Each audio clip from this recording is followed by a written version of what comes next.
The grand spectacle arena of Zoltar Prime wasn't known for silence. No, quite the opposite. But today you could hear a pin drop across its vast expanse as everyone, and I mean everyone, stared at what just happened. Me? I was laughing. Not out loud, mind you. That would have gotten me killed where I stood. But inside? Oh, my three hearts were practically bursting with horrified amusement. What just happened? Grak whispered beside me, his voice barely audible despite his massive frame. His purple skin had paled to a sickly lavender. I couldn't answer. Hardly because I was too stunned, but mostly because I was trying desperately not to spray my expensive Juvian nectar across the royal observation deck. The look on High Commander Pox's face, priceless. His mandibles hung open so wide you could park a shuttle between them. Let me back up a bit. Oh, sorry, the name's Triz. Observer 3rd Class of the Galactic Documentation Corps. My job? Record everything interesting in the known universe. And trust me, this was definitely going on the permanent record. It all started 3 rotation cycles ago when the transport ship Lucky Break dropped out of hyperspace with a busted regulator and 17 passengers, but 16 of which were the usual mix of galactic citizens. The 17th? Well, that's where our story gets interesting. The announcement had blared across the spaceport with all the subtlety of a supernova. Attention. Attention. Category 12 Deathworlder detected. Security protocols engaged. Everyone froze. A Category 12 Deathworlder? Here? On Zoltar Prime? That was like finding a shark in your bathtub, shocking, terrifying, and raising so many questions about how it got there in the first place. Security drones swarmed the docking bay. Armed guards formed a perimeter. And out walked a girl, a human girl. About what do humans measure in? Oh, right, about 5A in their measurements. Short reddish gold hair. Green eyes that scanned everything with unnerving efficiency. And the strangest thing of all? She was smiling. Smiling. As if being surrounded by enough firepower to level a small moon was a minor inconvenience. Hi there, she said, raising her hand in what I later learned was a peaceful greeting. I'm Mika. My ship broke down. Any chance you guys have a decent mechanic? That's it. No drama.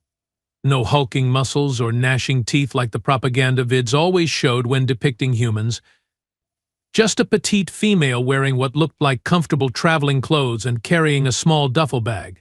Commander Pox himself had come down to assess the situation. He boomed through his translator. Deathworlder. State your purpose on Zoltar Prime. The girl Mika didn't even flinch. She just raised an eyebrow and said, like I told the nice robot with the very big gun, my ship broke down. I'm passing through. Once it's fixed, I will be on my way. Impossible. Your kind is not welcome here. Yeah, I get that a lot, she said with a shrug. Look, I'm not looking for trouble. It's just repairs and maybe a snack. Your gravity's a bit lighter than I'm used to, and it always makes me hungry. I was recording everything, of course. Standard procedure for first contact with a new species on Zoltar. Except humans weren't new, they were just rare and dangerous.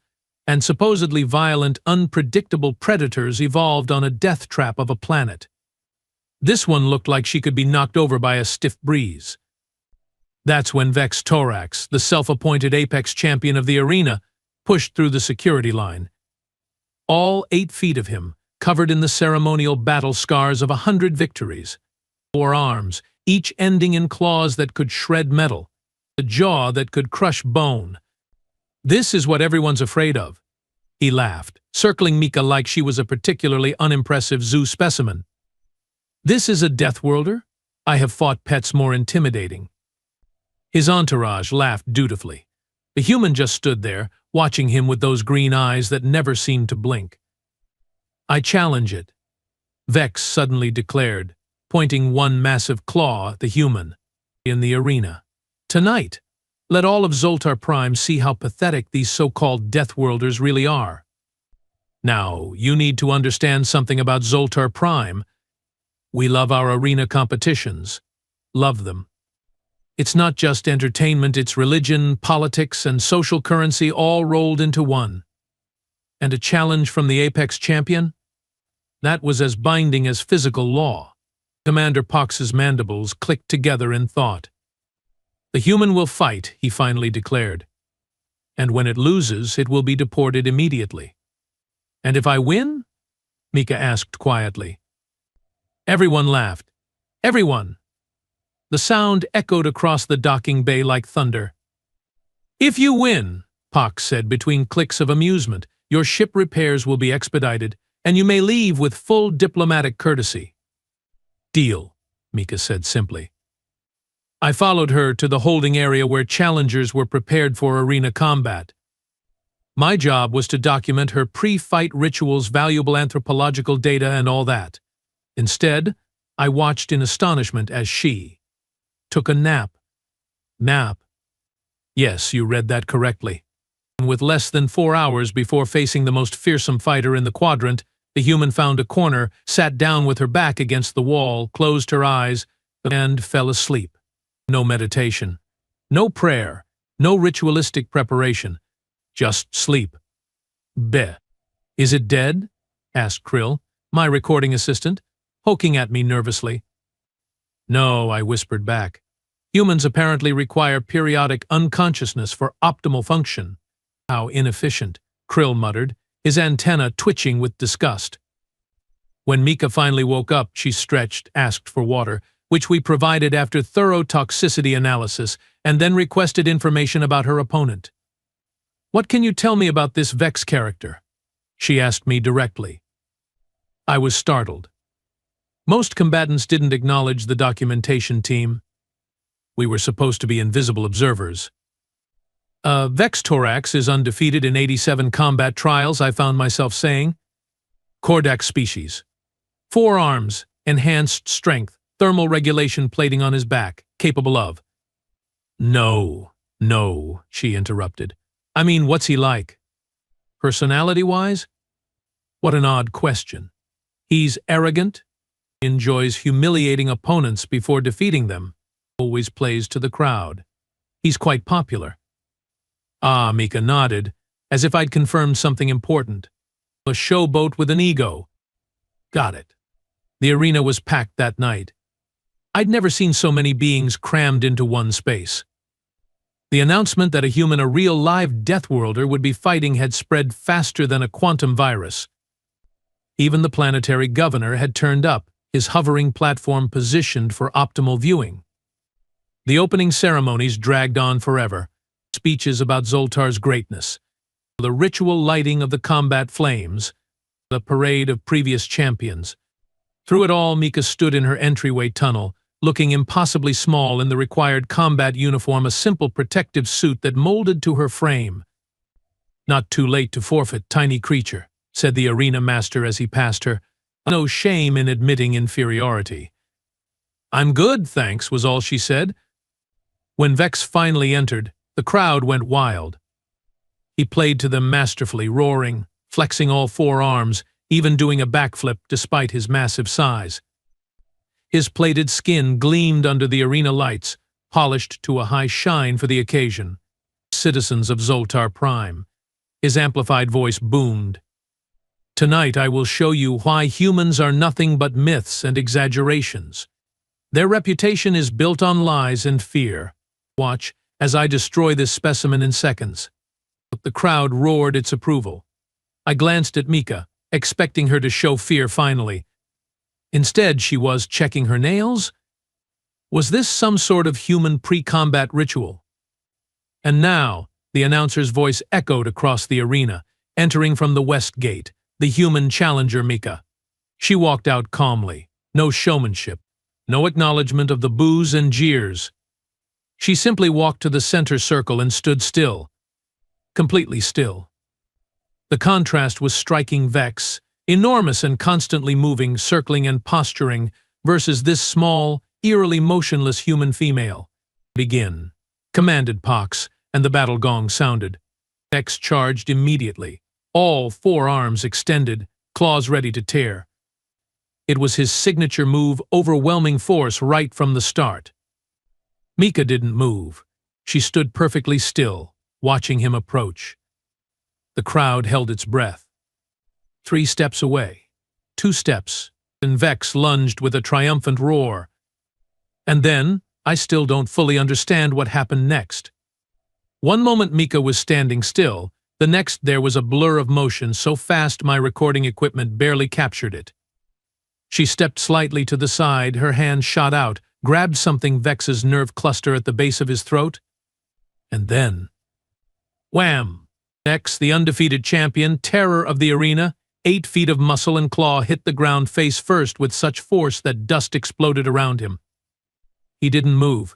He didn't twitch. He was completely unconscious. Silence. Complete, utter silence filled the arena. Mika stepped back, resumed her calm standing position, and said clearly into the silence, "Does that count as a win, or should I wait for him to get up?" He didn't get up. The medical team rushed in, scanned him, and confirmed what everyone could see. Vex Torax, the Apex champion, had been defeated in one move by a human female half his size. Commander Pox's mandibles hung open in shock. The planetary governor nearly fell off his hovering platform. And me?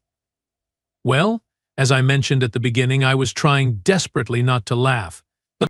Because in that moment, everything we thought we knew about humans was simultaneously confirmed and shattered. Yes, they were dangerous, but not in the way we expected. Not with brute force or savagery, but with calm, calculated efficiency that was somehow even more terrifying. "Well," Mika said, brushing non-existent dust from her hands as she walked toward the exit, "about those ship repairs?" But that wasn't the end. Oh no, because Vex Torax had powerful friends. And on Zoltar Prime, no one, especially no outsider, was allowed to humiliate the champion and simply walk away. As Mika passed through the arena exit, I caught a glimpse of something that made my recording tentacles curl. The shadow of Vex's second in command, the notorious Draz, following silently behind her. And in his hand, the ceremonial vengeance blade. This was far from over. The Deathworlder girl had won the battle, but the war? That was just beginning. And me? I was about to document the most incredible story of my career, assuming we all survived to tell it. The aftermath of an arena upset is never pretty. Take it from someone who's documented 73 of them. But this was unprecedented chaos. My recording equipment struggled to keep up as I pushed through the riotous crowd. Some spectators were demanding refunds. Others were already placing bets on a rematch. A few of the more enlightened ones were frantically researching human combat techniques on their neural interfaces. And me? I was trying not to lose sight of our little Deathworlder as she was escorted rather hastily toward the administrative wing. "Triz, wait up," Krill called, his spindly legs working overtime to catch me. "Did you get all that? Please tell me you got all that." Every nanosecond I confirmed, patting my primary recording node, including the look on Governor Zapp's face when his champion face planted. Priceless. "We are going to get promotions for this," Krill chittered excitedly. "Maybe even transferred to a core world." "If we survive the next few hours," I muttered, noticing the unmistakable shadow of Draz slipping through a maintenance corridor. "Come on!" Here's what you need to understand about Draz. Where Vex was all showmanship and bellowing challenges, Draz was silence and calculated violence. He had never competed in the arena himself, not officially. But everyone knew he handled problems for the arena's management. And right now, the human was definitely classified as a problem. We caught up to Mika's security escort just as they reached the administrative chambers. Commander Pox was already there, his mandibles clicking furiously as he conferred with his advisors. "The human must be examined," he was saying. "It must have used prohibited enhancements. No natural being could defeat Vex so easily." Mika stood in the center of the room, looking utterly unconcerned by the commotion around her.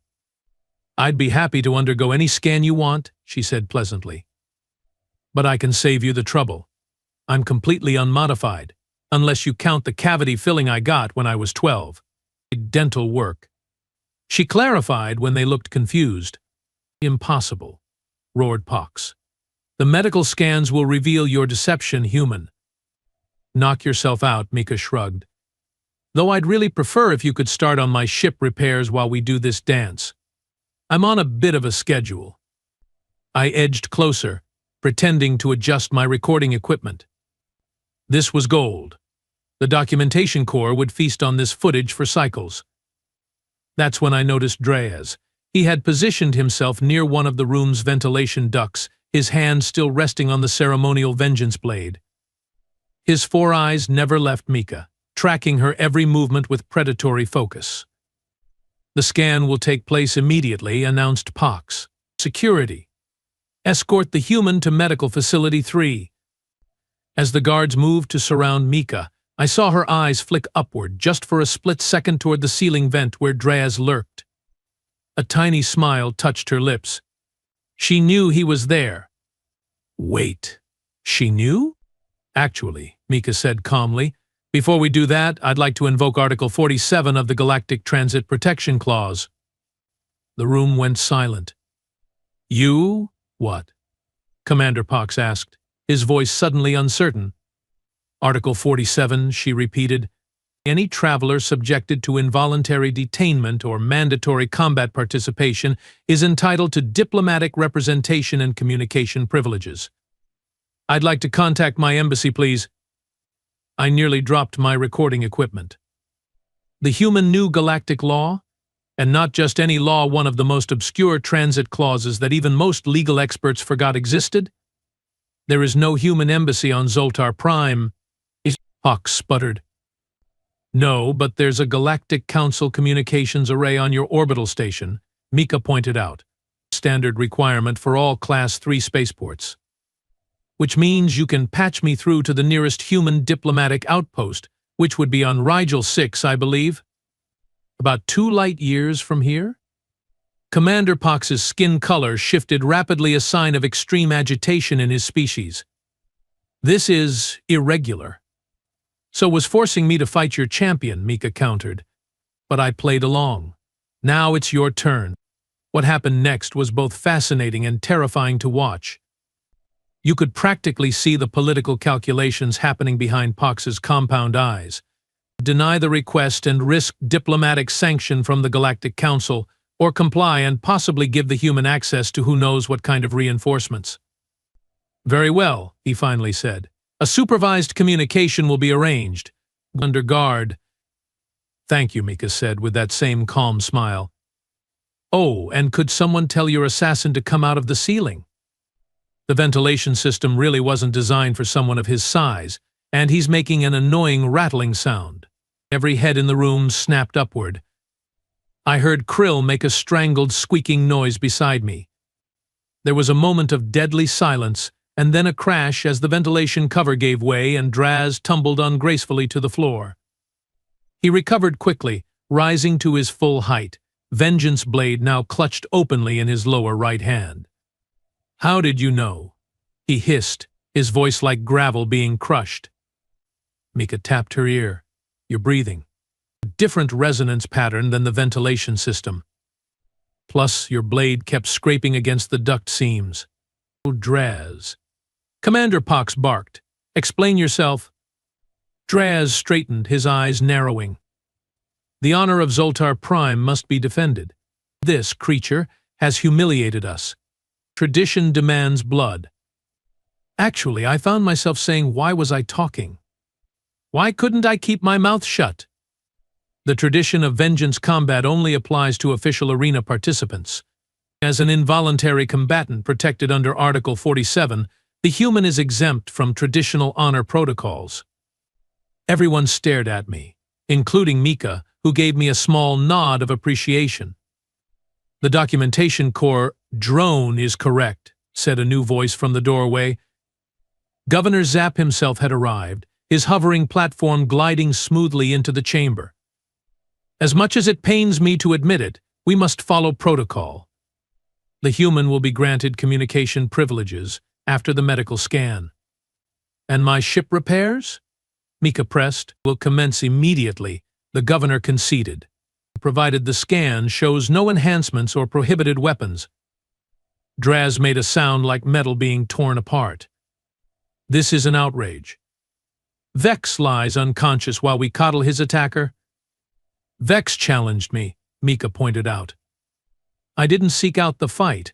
Silence. Governor Zapp boomed. The matter is decided. Draz, return to your duties. Commander Pox, escort the human to Medical Facility 3. And you, he turned toward me and Krill, continue your documentation.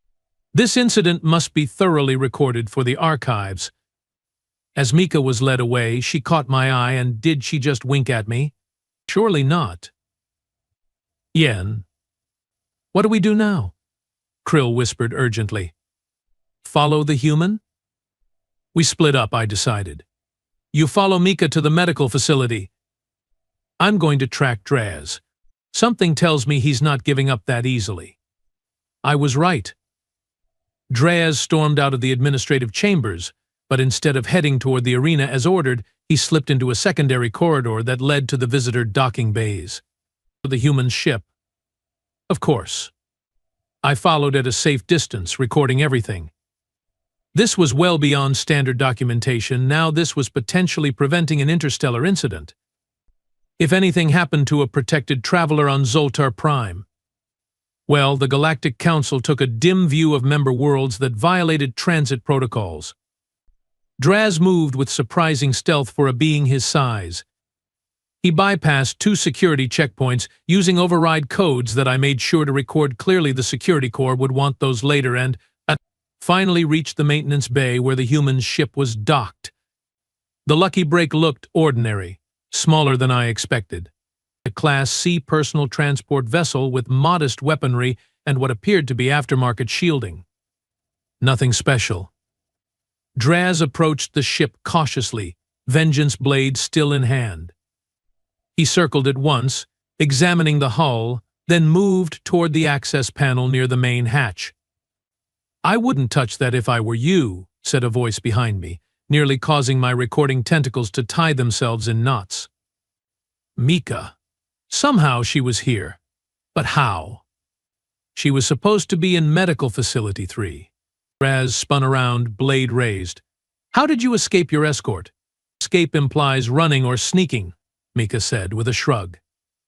I just asked them to postpone the scan for 30 minutes so I could check on my ship. Commander Pox agreed, especially after I mentioned that tampering with a protected traveler's vessel is a Level 1 violation under galactic law. She walked forward, seemingly unconcerned by the vengeance blade pointed at her chest. Also, my ship has some pretty serious anti-tampering measures. Touch the wrong panel, and you'd be dealing with a whole lot worse than me. Drazzy's upper lip curled back, revealing rows of serrated teeth. You think you have won, human? You have made enemies here. Powerful enemies. Vex has supporters throughout the quadrant. I'm sure he does, Mika nodded. Bullies usually surround themselves with admirers.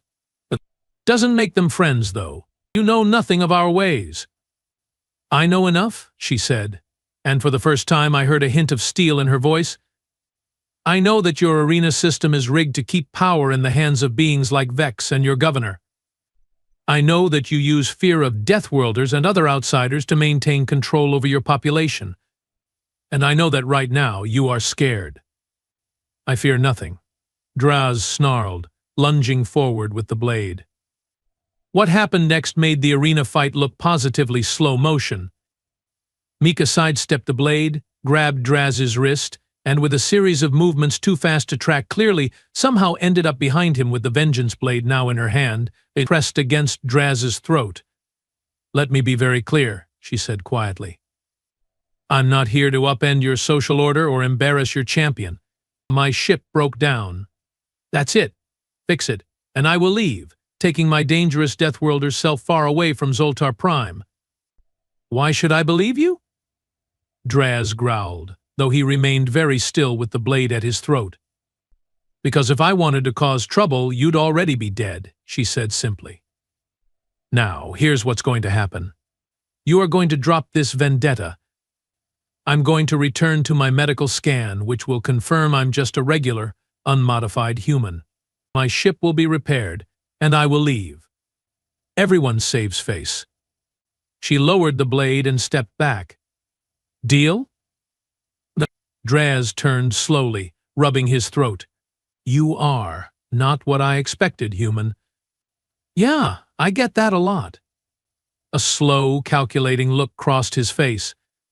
Perhaps there is another solution, one that benefits us both. Now that was unexpected. I adjusted my recording settings to capture every nuance of this conversation. I'm listening, Mika said cautiously. Vex has ruled the arena for too long, Draz said, lowering his voice. Many of us have waited for his fall. If you were to, stay. Compete properly. You could replace him. A human champion would draw crowds from across the sector. Mika actually laughed. So I go from unwanted Deathworlder to star attraction? That's quite a career change. You would have wealth, status, protection, Draz pressed. I could be your manager. Together we could. Sorry, but no, she cut him off. I have got places to be, people expecting me. But thanks for the offer. Draz's expression hardened. Then this changes nothing. You humiliated Zoltar Prime. There will be consequences. There already have been, came a new voice. Governor Zapp's hovering platform glided into view, with Commander Pox and a full security detail right behind him. For you, Draz? I quickly backed against the wall, making myself as inconspicuous as possible while still recording. This was getting better by the minute. Governor. I was just Draz began, attempting to sabotage a protected traveler's vessel after being directly ordered to stand down, the governor finished for him. Yes, we know. The entire conversation has been monitored and documented. He nodded toward me, and I felt my skin flush with embarrassment at being noticed. Draz was immediately surrounded by security drones. This isn't over, he hissed at Mika. Actually, it is, Governor Zapp said firmly. The human's medical scan has been completed in her absence. She is, as claimed, unmodified. Her victory over Vex was legitimate. He said the last word as if it physically pained him. Her ship repairs are underway and should be completed within the hour. And you, Draz, will be joining Vex in the medical facility as a patient, not a visitor. Mika watched as Draz was led away, then turned to the governor. Thank you for honoring our agreement. Governor Zapp's face tentacles twitched with barely concealed annoyance. We are a civilization of laws, human. Remember that when you speak of your experiences here. Oh, I will, she assured him. In fact, I will make sure to tell everyone I meet about how Zoltar Prime upholds galactic law and treats travelers with respect. Once they get past the whole forced gladiatorial combat thing, of course. The governor's hovering platform actually wobbled for a moment. Yes, well, perhaps our initial reception protocols could use some refinement. Perhaps, Mika agreed with a smile. 2 hours later, I stood with Krill in the observation deck, watching as the lucky break prepared for departure. The repairs had been completed with remarkable efficiency, amazing how fast things can move when a planetary governor is personally involved. I can't believe we are just letting her go, Krill chittered nervously. After everything that happened. What's the alternative? I asked. Detain her and risk diplomatic sanctions? After she single-handedly defeated our champion and outsmarted our security chief. I suppose you are right, Krill conceded. But what a story. The ratings on this documentation will break records. A soft chime from my communication device interrupted us. A message from Mika? How had she gotten my contact information? The message was simple, thanks for the legal assist. Thought you might want this for your records. Coordinates attached. Coordinates? To what? The lucky break is clearing Zoltar Prime airspace, announced the traffic control AI. The departure vector confirmed. We watched as the small ship accelerated away, then suddenly vanished. Did it just jump to hyperspace within the atmosphere? Krill gasped. That's impossible. The gravitational interference would tear any ship apart. I checked the coordinates Mika had sent. They pointed to a small, unremarkable star system at the edge of our galaxy. And attached was one additional note. Human embassy, established 3 cycles ago. Next time, check your records before forcing visitors into combat. P.S. Tell Vex when he wakes up, it's called judo, 4,000 years old. Nothing special by human standards. I couldn't help it. I laughed out loud. Krill looked at me like I'd lost my mind. Don't you see? I said, still chuckling. She wasn't a lost traveler with a broken ship. She was an inspector, probably checking compliance with galactic transit laws. Krill's antenna went rigid with horror. You mean? I mean Zoltar Prime just forced a diplomatic representative into combat, then nearly assassinated her. The governor is going to have a very interesting conversation with the Galactic Council. As if on cue, every emergency communication channel on the station activated simultaneously. The governor was being summoned to explain himself. Immediately. And me?